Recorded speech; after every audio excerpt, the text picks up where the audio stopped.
You're where the money is. Now, no one's going to show up at your business with a sawn-off shotgun and get in the front door because you've got the front door protected. You've got CCT, and you've got everything you need at the front door. Where crime today is fascinating is that most businesses, you guys where the money is, aren't looking at the back door. And that's where it's all happening right now. Organized crime today is disguised as a legitimate business who comes in the back door, maybe even at times disguised as your own employees. I'll give you an example of what I mean. In about 2003, we were living in London, and my kids had dial-up modems on their computers. And one day I get a phone bill from British Telecom, and on the bill there's 140 pounds of premium rate number calls. So I look, and I know I didn't make them, and I get on Google and I look to see whose number that is, and it turns out that it's a sex site on the internet. Somebody say which one? No, you didn't really, did you? So my daughter was about 10. I knew it wasn't her. For a while, I was kind of hoping it was my wife. But I had a teenage son. And having been a teenage boy, I understood a lot more than my wife or daughter were going to understand. So I went to him and I said, listen, I'm not happy about this. He says, not me. I said, hey, it's your computer. It's the dial-up modem. It's not your sister or your mother. It's not me. He said, no, really, it's not me. Look, he said, you see the date of this one call here? It was the Sunday. We weren't home. And look at the times on the other calls. I was at school. And sure enough, it's none of us, but it's our phone line.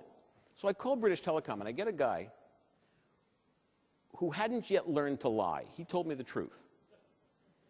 He said, we have a lot of problems with this. It's called dialer fraud.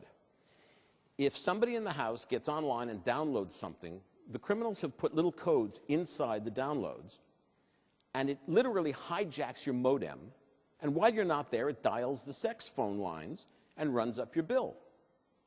I said, oh, this is a real problem. He says, dialer fraud is a real problem. I'll send you some literature. And he did. He sent me literature on dialer fraud, where British Telecom talks about scams and frauds. Remember that. He then says to me, it's such a problem that we've had 60,000 complaints. Well, it turns out they had 80,000 complaints. I now get online and I start doing a little research, and I find out that the people who own the premium rate number have an address in Lugano, Switzerland. Now, Lugano is this big. There are 109 banks, 2,450 company formation agents, 6,000 lawyers, and a cafe. And right across the river from Lugano, there's a casino on the Italian side. And every morning, the boat arrives from the casino with Tony Soprano and his friends carrying bags of cash. Lugano is still a very suspect place. I get the company formation agent on the phone. I said, you're a director of this company. He says, yeah. I said, I just sign on. He says, but the clients are Northern Italians. That answers that.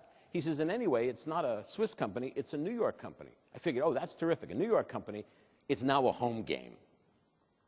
So I call some people in New York, and they say to me, well, the registered office in New York is in Albany, but if you serve them a process, if you serve them with a subpoena or something, they refer back to Lugano. And if you serve Lugano, they send it to New York. And New York, Lugano, back and forth, so that no one ever gets the subpoena. Well, I start doing a little bit more research, and I find out that this bunch in northern Italy had defrauded British Telecom's customers to the tune of about 9 million quid on this sex site.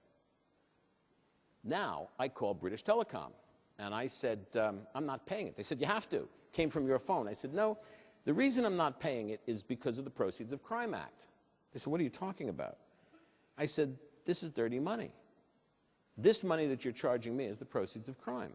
And if you've read the British Proceeds of Crime Act 2002, it says when you know or suspect there is dirty money involved, you can't take it, move it, lick it, stick it in your ear, make a sandwich with tomatoes with it. You can't do anything with it.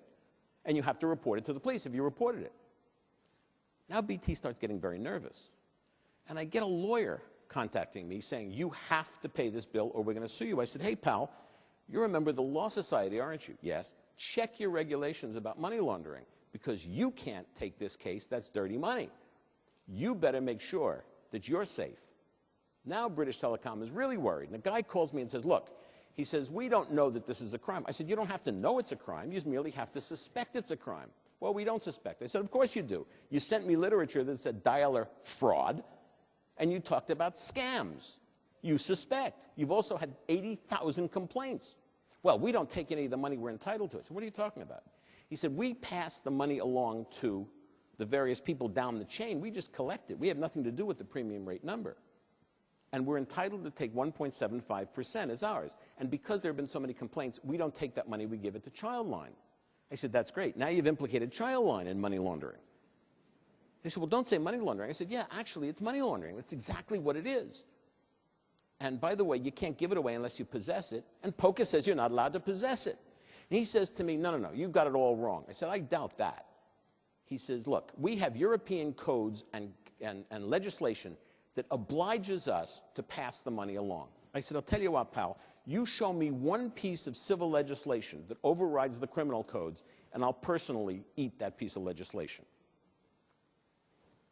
He's baffled, so I get a hold of Ben Verweiren's private fax number. Ben Verweiren is the chairman of BT.